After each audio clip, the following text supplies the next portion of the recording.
Cette semaine, à l'heure de la bonne nouvelle, nous parlons de la mort. Comme l'a si bien dit le philosophe, la vie, ça finit toujours mal. Pourquoi la mort? Qu'est-ce que la mort? D'où vient la mort? Les vraies réponses aux vraies questions à l'heure de la bonne nouvelle.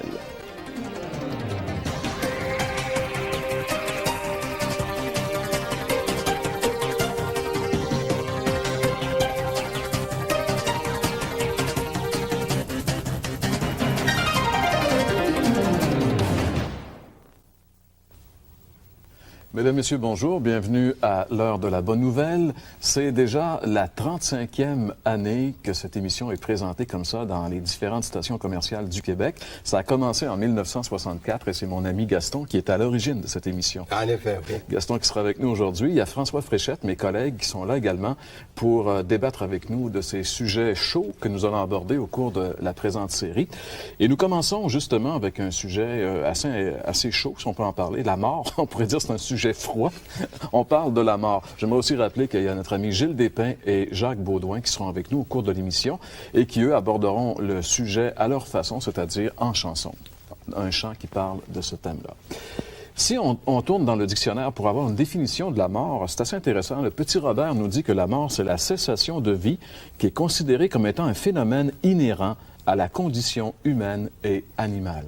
Cette définition nous dit que finalement, la mort, c'est quelque chose qui est typique à la race humaine et également au règne animal. Mais quand j'ai réfléchi un peu sur ce sujet, j'ai pensé aux aspects qui sont effrayants de la mort. Parce qu'il y a quand même quelque chose, juste à prononcer le mot mort, il y a quelque chose d'effrayant dans ce mot-là. Et j'ai sorti quelques aspects. Par exemple, ce qui fait que la mort, c'est effrayant, il y a d'abord un aspect qu'on pourrait appeler l'aspect définitif. Dans tous les autres aspects de nos relations, il y a toujours possibilité de raccrocher. Par exemple, un de nos voisins va déménager, ou un de nos amis ou de nos parents va déménager à l'extérieur. On est comme privé de sa présence, de notre relation avec lui, mais on sait qu'il existe quelque part. On sait on peut toujours raccrocher, lui écrire, lui téléphoner. On sait qu'il est contact, en fait. Exactement, le contact est là, possible. La même chose en cas de maladie, par exemple. Si une personne que nous aimons bien est malade, elle doit séjourner à l'hôpital une semaine, deux, même quelques mois. Ben, elle n'est plus dans notre entourage immédiat, mais on sait qu'elle existe quelque part. On peut toujours avoir contact, la visiter. Même chose en cas de chicane. Il arrive souvent dans nos relations qu'il y a des bris de relations à cause de chicanes, de heurts, etc. Mais on sait quand même que la personne avec laquelle on est en brouille existe vraiment, puis il y a toujours possibilité d'avoir contact. Mais lorsqu'il est question de la mort, c'est définitif. Je trouve intéressant, Jean-Pierre, parce que j'ai perdu ma mère il y a déjà 17 ans, puis ce qui frappe avec le temps, c'est que ça revient justement pas, là, cet aspect définitif, puis je pense que je suis loin d'être le seul qui a connu un deuil parmi ses proches. Et puis à cause de ça, c'est tellement impressionnant de penser que ces gens-là ne reviennent plus. On est comme sans nouvelles d'eux, et eux sont sans nouvelles de nous. Puis, tu sais, les enfants grandissent, il se passe plein de choses, mais finalement, c'est fini. C'est fini. C'est vraiment une perte nette, on peut dire, la mort. Et un autre aspect qui est effrayant dans la mort, c'est l'aspect de l'inconnu. En réalité, qu'est-ce qui arrive après la mort? Où sont rendus nos morts? Où sont-ils? Ça aussi, c'est effrayant parce que c'est inattendu. Il y a l'aspect surprise également. C'est très rare que la mort avertit avant de frapper. On n'a qu'à penser, par exemple, à ces 223 personnes qui, l'automne dernier, ont pris l'avion à New York en direction de Genève. Malheureusement, on connaît l'histoire de l'effondrement de cet avion dans les eaux de Peggy's Cove, en Nouvelle-Écosse. Aucune de ces 223 personnes n'est montée à bord en disant « ben moi, je vais mourir ». C'était pas dans leur projet. C'était pas dans les plans. C'est l'effet surprise. La mort surprend les individus. Oui, puis les jeunes aussi bien comme les plus âgés, les gens avec toutes sortes d'arrière-plans qui étaient à bord, ils ont tous eu le même sort comme ça. C'est ça. Et ça touche d'autres éléments, le dernier élément que je voulais aborder concernant les aspects particulier de la mort, c'est l'universalité de la mort. La mort fait pas d'exception, justement. La mort frappe tous les gens. Billy Graham, l'évangéliste américain, disait que la mort, c'est la plus démocratique de toutes les expériences. Présentement... C'est la seule justice. C'est une façon de dire la même chose. C'est ça. Présentement, sur la Terre, il y a 6 milliards d'habitants, 6 milliards de personnes qui vivent sur notre planète. Et peut-être pour se donner une idée de l'ampleur de la mort, dans l'année qui va s'écouler, l'année qu'on a commencé, 1999, il y a plus de 100 millions de personnes qui vont mourir, qui vont quitter la Terre. Ça veut dire au moins 3 fois la population canadienne et 15 fois la population du Québec. C'est énorme, les gens qui vont mourir cette année. Au cours de la dernière journée, il est mort 274 000 personnes. Au cours de notre émission, qui dure à peine 30 minutes, eh bien, il y a 5 700 personnes qui vont mourir. À toutes les secondes qui passent, il y a 3 personnes qui meurent. Dans ce sens-là, la mort, c'est vraiment une des plus grandes questions de l'homme. D'où vient-elle? Qu'arrive-t-il après? Pourquoi la mort? Eh bien, la Bible répond à toutes ces questions. Et nous allons découvrir ensemble ces réponses dans un instant. Vous aimeriez approfondir les réflexions proposées dans cette émission? L'heure de la bonne nouvelle vous offre gratuitement un exemplaire du Nouveau Testament, Bonne Nouvelle aujourd'hui, ainsi que 2 brochures des plus intéressantes, Réponses à vos questions et le Titanic. En plus, un calendrier de réflexion quotidienne. Pour recevoir le tout, écrivez-nous et faites-nous part de vos commentaires. L'heure de la bonne nouvelle, case postale 1054 Sherbrooke, Québec, J1H 5L3. Beaucoup de personnes ont spéculé sur la mort, les philosophes ont philosophé sur la mort, mais seule la Bible peut nous donner des réponses certaines. Et c'est justement vers ce livre que nous voulons maintenant nous tourner pour avoir ces réponses certaines. François. Oui, c'est ça, Jean-Pierre, c'est que la Bible donne ces réponses-là, mais elle admet aussi l'inquiétude, le drame qui se joue dans les cœurs, dans les âmes des personnes. Parce qu'il y a un verset qui m'intéresse beaucoup dans l'Ancien Testament qui dit simplement que Dieu a mis dans le cœur de l'homme la pensée de l'éternité. Et c'est ça qui explique justement les différentes philosophies, religions même du monde qui pullulent, parce que il y a une réponse qui est recherchée, et cette réponse-là, elle est dans la Bible, mais la Bible reconnaît le problème et elle répond aussi à ces questions-là. Est-ce que tu peux dire, François, que, en fait, peu importe les gens puis leur culture, les gens savent qu'il y a un après cette vie, après la mort. C'est exactement ce que dit le verset. Là. Peu importe la culture, d'où on vient, le contexte religieux, social, il y a cette idée qui est inhérente à l'être humain. Et la Bible, non seulement donne une réponse, mais donne la réponse. La Bible, elle n'émet pas une opinion comme souvent nous on fait. Bon, ben moi je pense ci, je pense ça. La Bible fait pas ça. La Bible parle avec une autorité, comme d'ailleurs quand le Christ était sur la terre, on le voit qu'il parlait avec une autorité au point que les gens étaient bouleversés, renversés. Et lorsque ceux qui ont jamais lu la Bible n'ont pas expérimenté cette autorité-là qui se manifeste d'une façon tellement évidente. Moi, je vous suggère trois choses en ce qui concerne la mort. J'aimerais un peu qu'on parle ensemble de l'origine de la mort. Pourquoi la mort? Ça, c'est une réponse extrêmement importante à cette question. Deuxièmement, j'aimerais développer un peu qu'il y a 2 sortes de morts. La Bible nous parle de 2 sortes de morts qu'il faut distinguer parce que c'est pas la même chose. Et puis, finalement, où sont les morts? Et ça, c'est encore peut-être la plus grande et la plus importante des questions. En ce qui concerne l'origine de la mort, eh bien, la Bible est claire, c'est l'entrée du péché dans le monde. La Bible nous dit que par un seul homme, le péché est entré dans le monde. Et on va lire ensemble un texte dans Romains chapitre 5, et c'est au verset 12 que c'est écrit. On lit ceci. « C'est pourquoi, comme par un seul homme, le péché est entré dans le monde, et par le péché la mort, et qu'ainsi la mort s'est étendue sur tous les hommes, parce que tous ont péché. » Et il y a un autre verset un petit peu plus loin dans la même épître qui dit ceci au chapitre 6 et au verset 23. « Car le salaire du péché, c'est la mort, mais... » etc. Le salaire du péché, c'est la mort. Donc, la mort, elle est causée par le péché. Mais c'est pas l'idée que quelqu'un a péché, puis là, on meurt. Si on meurt, c'est pas parce qu'on a fait un péché ou commis un péché. L'idée, c'est d'une façon générale que la Bible ici s'exprime de cette façon-là. C'est parce qu'on est une race de pécheurs et que finalement, associé à la race de pécheurs, il y a la mort, c'est pour ça. C'est ça. Le péché, la mort, bon, j'allais dire, ça couche dans le même lit, c'est vraiment ensemble. On peut pas séparer ça. Maintenant, là, c'est important, il y a 2 sortes de morts. Il y a dans la Genèse, chapitre 2, verset 17, on va lire aussi, c'est un verset quand même, parce que quand on parle de ce que la Bible dit, c'est à la base de ce qu'on dit. Nous, on ne prétend pas à une opinion. On a cherché simplement ce que la Bible dit à ce sujet-là. Et dans la Genèse, chapitre 2 et au verset 17, c'est écrit « Mais tu ne mangeras pas de tous les arbres de la connaissance du bien ou du mal, car le jour où tu en mangeras, tu mourras certainement. Et effectivement, le jour est arrivé où nos premiers parents ont consommé, ont mangé du fruit de la connaissance du bien et du mal. Mais la mort n'est pas arrivée. C'est pas arrivé instantané. La mort physique n'est pas arrivée. Mais il y a une mort qui est arrivée à ce moment-là, instantanée. Et c'est ce qu'on peut appeler la mort spirituelle. Et c'est cette mort spirituelle qui est en fait la rupture de la relation que l'homme avait avec son Créateur. Et à partir de ce moment-là, la mort s'est installée de cette façon-là. Mais bien sûr, la mort physique aussi en différé. Hein? La mort physique plus tard, mais elle était inclue dans la conséquence de cet acte-là. Donc la mort serait en réalité une coupure de relation entre Dieu et l'homme. Exactement. Et à ce moment-là, est-ce qu'on peut dire que l'homme perd sa raison d'être, puisque la Bible dit Dieu avait créé l'homme à son image pour vivre avec lui. Et le sens de la vie de l'homme, la vie n'a de sens que lorsqu'il est relié avec Dieu, dans ce sens que c'est la même chose que, par exemple, un beau téléviseur qui serait débranché, qui ne serait pas branché dans l'électricité, peut capter absolument rien des stations de télévision qui émettent des émissions. Oui. Il sert à rien. C'est ça.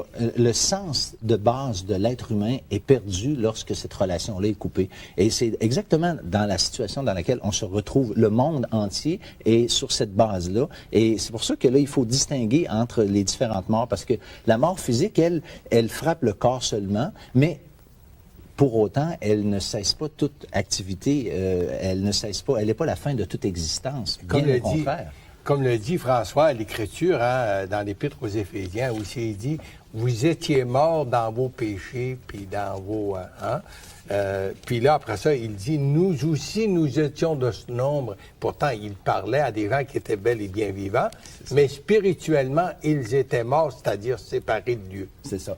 Moi, je peux prendre comme exemple de ce que c'est que la mort spirituelle, mettons, un couple ou des gens qui sont en relation les uns avec les autres. Et pour une raison ou pour une autre, il arrive un désaccord, une rupture de cette relation-là par une chicane ou je ne sais pas encore quoi.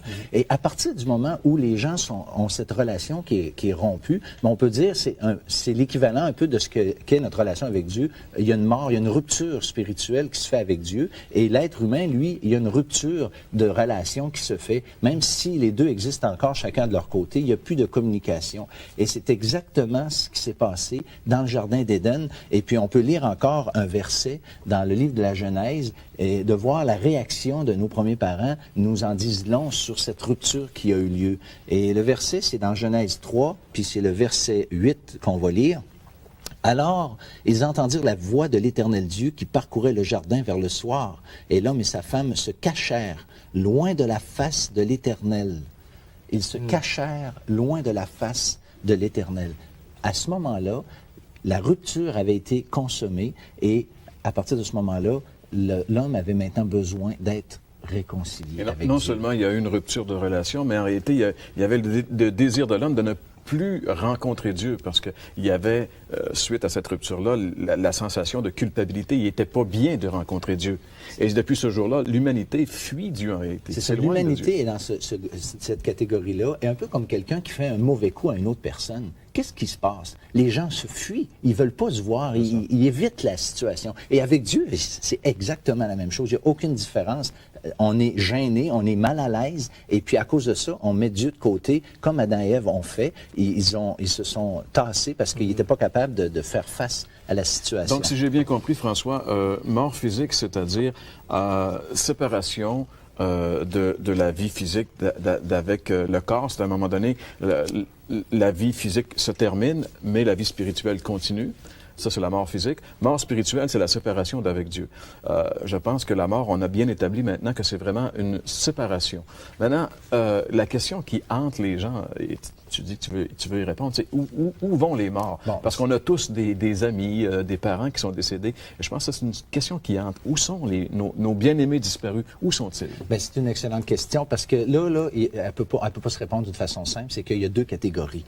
La première catégorie, ce sont ceux qui ont été réconciliés avec Dieu, qui ont la rupture a été rétablie, et ces gens-là vont être dans l'éternité, dans la présence de Dieu, tandis que l'autre catégorie de personnes qui ont rompu leur relation. En fait, on vient au monde avec une relation rompue. Il faut bien le saisir, bien le comprendre, et il faut rétablir cette relation-là. Donc, ceux qui n'ont pas rétabli leur relation avec Dieu par un processus que Gaston va nous expliquer tout à l'heure, bien, ils peuvent pas, ils vont se ramasser loin de Dieu pour l'éternité. Et en ça, d'autres vraiment... mots, François, il y a deux catégories de gens. Ceux qui sont sauvés, puis ceux qui sont perdus. Exactement. Il y a vraiment ce qu'on appelle communément le ciel et l'enfer. Je sais que ça plaît pas tellement aux gens, mais c'est le langage des Écritures et c'est la vérité, les vérités qui sont clairement établies dans les Écritures à ce sujet-là. Et pour ce qui est de ceux qui ont rétabli leur relation avec Dieu, l'apôtre Paul en tête dit que Christ est ma vie et mourir m'est un gain. Il n'y a pas de gens qui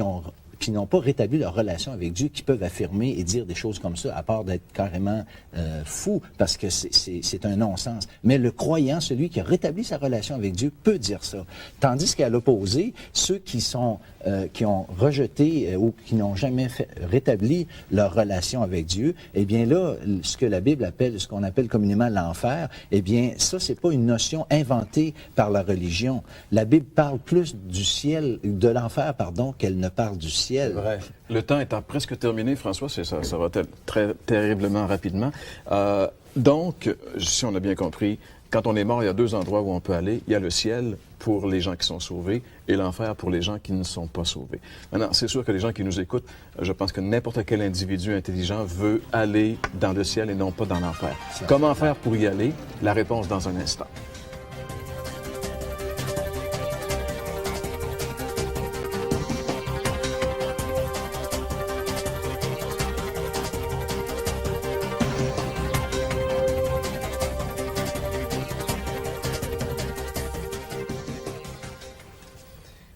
Et bien sûr, il faut se tourner vers la parole de Dieu pour la réponse, justement, à la mort. C'est justement quelque chose qui hante la plupart des gens, comme on l'a déjà entendu. La mort ne commence pas avec la création. Elle commence avec l'homme. La Bible confirme ce que notre conscience nous rappelle constamment. Il est réservé à l'homme de mourir une seule fois, mais après vient le jugement. Ce n'est pas la mort que l'homme redoute, mais ce qui vient après la mort, le jugement. La Bible nous dit que le péché, c'est l'aiguillon de la mort. Mais voici la bonne nouvelle. Jésus, le Fils de Dieu, a pris à son compte mon péché, le vôtre. Prenant ainsi mon péché et le vôtre, ce jugement qui devait m'atteindre, Jésus-Christ l'a subi pour moi, pour vous. C'est pourquoi la parole de Dieu nous déclare « Il n'y a maintenant aucune condamnation pour ceux qui sont en Jésus-Christ. » Mais je veux bien souligner, pour ceux qui sont dans le Seigneur. La mort a été engloutie par la victoire de Jésus-Christ, de telle sorte que la parole de Dieu peut dire « Ô mort, où est ta victoire? Ô mort, où est ton aiguillon? » Jésus de nous dire, et ça c'est une parole bien importante, en Jean chapitre 5, verset 24, « En vérité, je vous le dis, celui qui écoute ma parole et qui croit en celui qui m'a envoyé, il a la vie éternelle. Il ne vient point en jugement, il est passé de la mort à la vie. » Et c'est bien dit, « Il a la vie éternelle. » Chers amis, seriez-vous prêts à prendre Dieu au mot? Puis accepter ce salut que Dieu vous offre dans la personne de Jésus. Et comme Saint Paul, qu'on l'a entendu déjà aujourd'hui, tous ceux qui se confient en Jésus, en l'acceptant comme sauveur, en acceptant son pardon, peuvent dire aussi comme lui, « Pour moi, vivre, c'est Christ, et mourir m'est un gain. » Alors, il continue lui-même en disant, « Je suis pressé des deux côtés. J'ai le désir de m'en aller et être avec Jésus-Christ, ce qui de beaucoup est le meilleur. » Pour celui qui se confie en Jésus, en l'acceptant comme sauveur personnel, sur l'autorité de sa parole, l'Écriture, il peut dire, ou l'Écriture de nous dire qu'il ne goûtera point la mort. Devant la mort, il n'est plus seul, puisque Jésus est avec lui. pour cette dernière traversée. C'est comme si Jésus lui dit « Allons de l'autre bord ». Cher ami, quelle sera votre mort? Il n'est pas question de mourir courageusement, mais de mourir avec la paix du cœur. La paix de savoir que maintenant vos péchés sont pardonnés parce qu'ils ont été expiés en croix déjà par le Seigneur Jésus. Et par la foi, vous devez bien sûr accepter ce pardon que Dieu vous offre, accepter Jésus comme votre sauveur personnel. Seriez-vous prête aujourd'hui à confesser au Seigneur que vous êtes un pécheur, perdu et que vous avez vraiment besoin de lui? Seriez-vous prête à l'inviter comme sauveur personnel? Il en dépend de vous et de votre choix. Vous pourriez et vous devriez avoir l'assurance de cette vie éternelle. Vous devriez savoir où vous allez en quittant ce monde, peu importe l'heure, mais pour ce faire, vous devez accepter Jésus. Jésus-Christ, c'est lui la réponse à la mort. C'est lui la réponse pour vous, pour nous, aujourd'hui. Pourquoi pas aujourd'hui l'accepter comme votre Sauveur et le Seigneur de votre vie? Qu'il en soit ainsi pour sa gloire.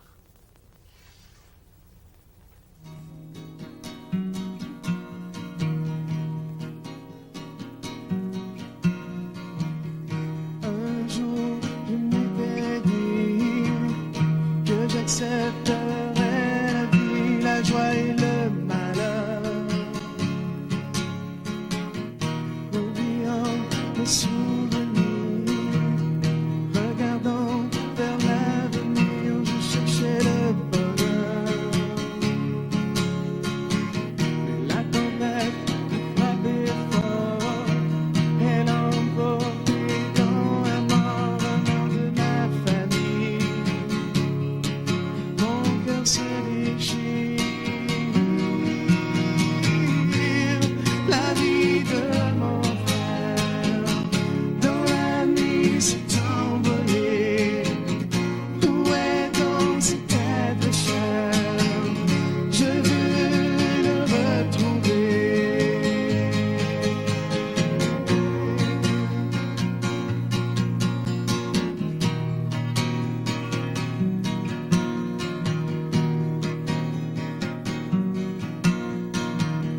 Tous les biens que j'avais acquis, le travail et les amis, je devais être heureux.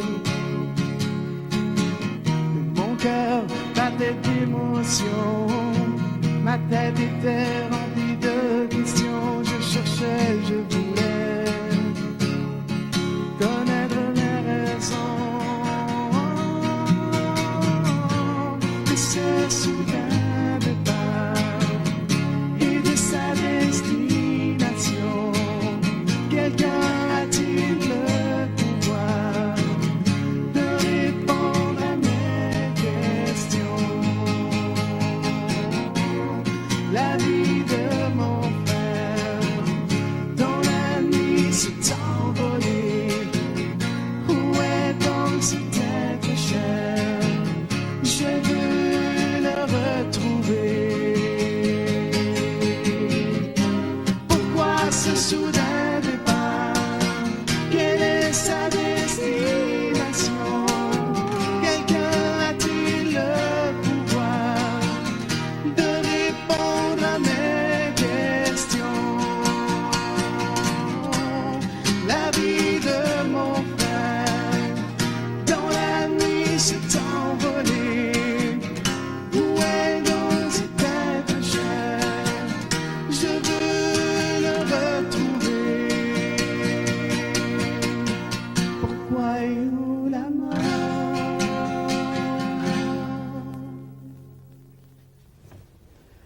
Merci beaucoup, Gilles Despins, qui interprétait ce cantique, accompagné de Jacques Baudouin, qui parlait justement du drame, parce que la mort, c'est vraiment un drame. Et comme on le disait au début de l'émission, eh bien, il y a 5700 personnes qui, durant le court temps de notre émission, qui ont quitté cette terre.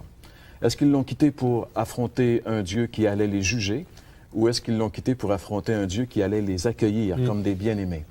Mes amis, la mort, c'est sérieux. Si on a décidé de vous en parler aujourd'hui, c'est parce qu'on sait que sans le Christ, il est impossible d'affronter la mort. Vous avez entendu aujourd'hui que vous devez recevoir Jésus-Christ comme votre sauveur personnel. N'hésitez pas. Faites-le, mes amis. Vous n'avez qu'à lui dire que vous regrettez d'avoir péché et de l'inviter dans votre vie comme sauveur et Seigneur. Il va venir. Il va vous pardonner, changer votre vie et vous accorder la vie éternelle. Si cette émission vous a porté à réfléchir, peut-être vous aimeriez continuer cette réflexion, nous vous offrons, comme nous l'avons dit un petit peu plus tôt, de la littérature gratuite. Par exemple, cette petite brochure qui s'appelle « Réponse à vos questions » et qui, justement, touche le sujet que nous avons abordé aujourd'hui, touche le sujet de la mort. Non seulement ce sujet, mais plusieurs autres sujets de questions importantes. Ce livre-là vous permettra d'avoir des réponses bibliques à vos interrogations. Également, bien sûr, on a connu la grande frénésie l'année dernière, concernant le fameux film Le Titanic. Eh bien, il y a une très belle application spirituelle qu'on peut faire de ce naufrage. Et dans ce petit brochure que nous vous offrons également gratuitement, le Titanic. Et il sera question également de l'aspect spirituel d'un naufrage comme celui du Titanic.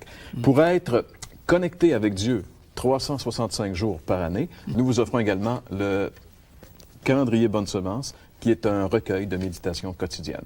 Et pour toute personne qui ne possède pas le Nouveau Testament, eh bien, bonne nouvelle aujourd'hui, version en français courant, nous vous l'offrons également tout à fait gratuitement. Pour recevoir ces livres-là, vous n'avez qu'à nous écrire. Si vous avez des questions également concernant ce que vous avez entendu à l'émission, il nous fera plaisir d'avoir vos commentaires. François, ça nous a fait plaisir de t'avoir à nouveau pour cette émission. Gaston également, nous les trois, on va se retrouver la semaine prochaine avec un autre sujet qui est tout aussi chaud. On va parler de la maladie la semaine prochaine. Alors, on invite nos amis à être présents, à être avec nous, puisque pour une autre émission de l'heure de la bonne nouvelle.